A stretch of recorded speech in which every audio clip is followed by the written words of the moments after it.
Welcome back. Free Radical Radio. Give us a call with your thoughts on Iran. If you have any questions for the great author Austin White, you can give us a call, 407-774-0810. John Kurtz here with you, the lovely Audra, and Zwain on the board. And now Zwain is going to define radical Muslim for us quickly. Okay, very quickly. Radical Muslim, according to this article that I just pulled up, it says the authors define Muslim radicals as those who say the 9/11 attacks were completely justified, which was about 7% of the sample. However, there are two other categories of respondents who said that the attack was at least partially justified, and they're labeled by authors as moderates. The first of those groups comprises about 6.5% of the sample, and the second comprises 23.1% of that sample. Further, the respondents in the last category, making up 23.1%, also said that they hate America, want to impose Sharia law, support suicide bombing, oppose equal rights for women, et cetera, et cetera. Well, okay. Well, I mean, sorry, John. Well, I was just going to say that, I see that, yes, some of the, like, if you want to impose Sharia law on everybody, yeah, you're a wacko, you should go hang out with Santorum, because that's basically what he wants to do.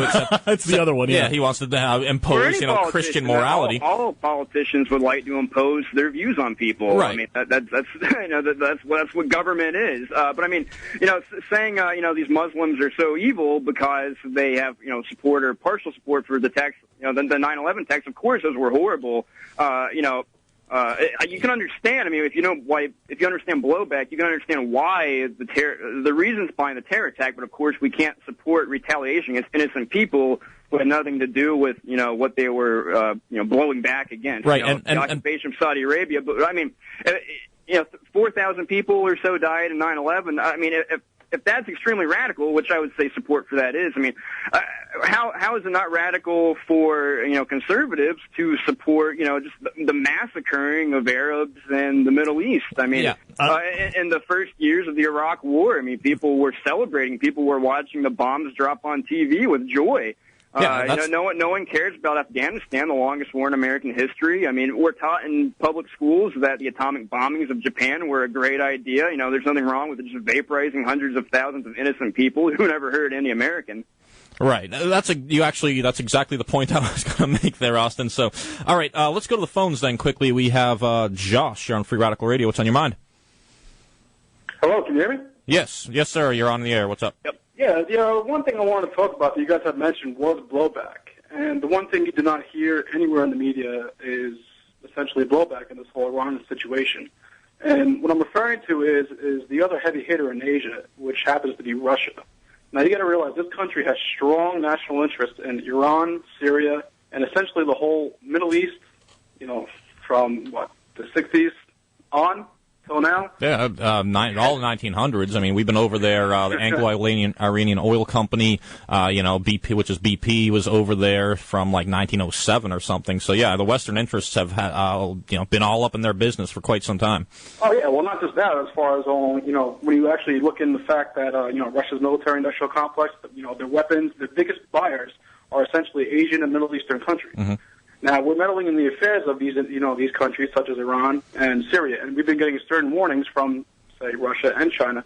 And the fact of the matter is that I'm a little concerned that if we start militarily getting involved in these countries like we did Iraq or Afghanistan, I think these are going to be that seriously is like the line in the sand. I think that Russia would draw. Yeah, I think that's a good point, Josh. I appreciate that. Now, any thoughts on that, Austin? Because I agree with that certainly Iran setting itself up with sort of like with oil and different trading and really trying to set itself up as sort of partners with China and Russia in order to have that as sort of a preventative measure so the United States doesn't go in there and bomb them. You have any thoughts on Josh's comments?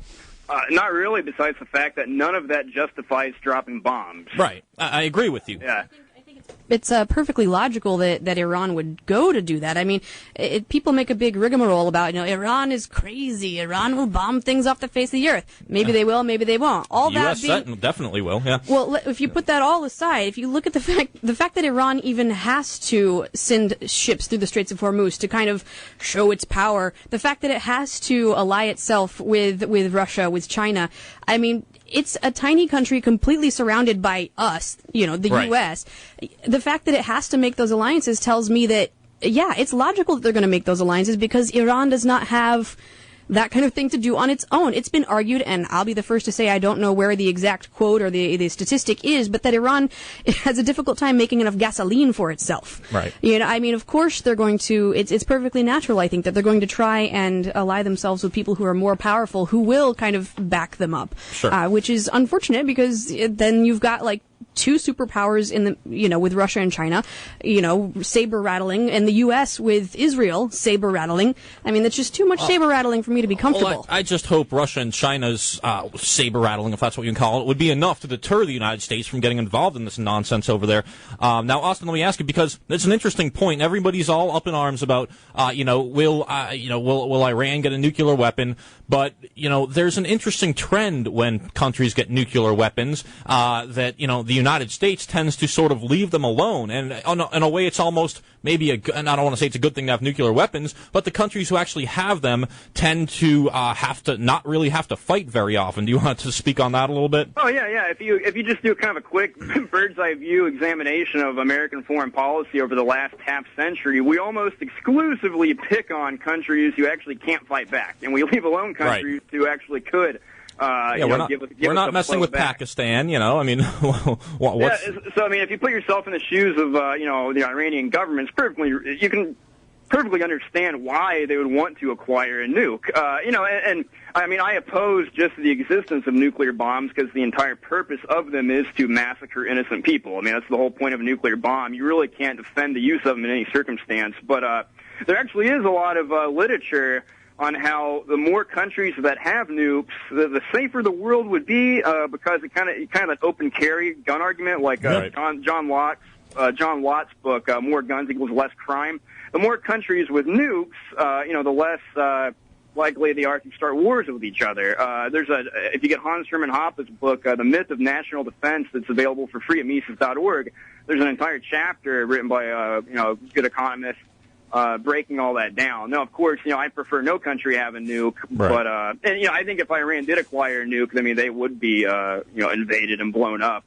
And even if Iran did launch an attack against anybody, they would be obliterated immediately. Right. I mean, whether they're outgunned by about 1,000,000 to 1. I mean, any kind of aggressive act from Iran would be a sure act of suicide, and they know that. They're not stupid. But they're okay with suicide. Well, yeah, but wait, because I listened to Schnitt earlier, Todd Schnitt, and he said that, this isn't like with Russia, the USSR, mutually assured destruction. These Iranians, they're crazy. They don't care about their families. They don't care. They can all die. They don't care. Well, I mean, even if they did want to launch an attack, they don't even have the nuke to do it. I mean, we've been hypothetically speaking as if, they did have a nuke for a while. Yeah. But, they don't even have a nuke. I mean, our own Secretary of Defense, who I'm sure would just love to blow away Iran. I mean, in this interview with Face the Nation, I mean, he wasn't some kind of peacenik, anti-war dove. I mean, he obviously wants to go after Iran. When he says, no, they're not trying to get a nuke, the next sentence is, but they might, therefore we got to get them soon. Right. All right, Austin, we're just about out of time here. If you could give just a quick, what would you say to people that are pro-war? And just 2 sentences. Why is this against what this country is founded on, against our founders? What would our founders say about this saber rattling that we're doing with Iran? Well, the first president of the United States, George Washington, concluded in his farewell address that we should stay away from all entangling alliances with the the foreign world. It would only make war more likely. Yep. And then Thomas Jefferson said in his first inaugural address the same thing. So, on top of that, I mean, the Constitution, a standing army is only supposed to exist for no more than 2 years, and only in circumstances where we have, an immediate threat. So, I mean, we have absolutely no constitutional justification to go to war with Iran. Not only that, but economically, it would just be one of the worst ideas that America could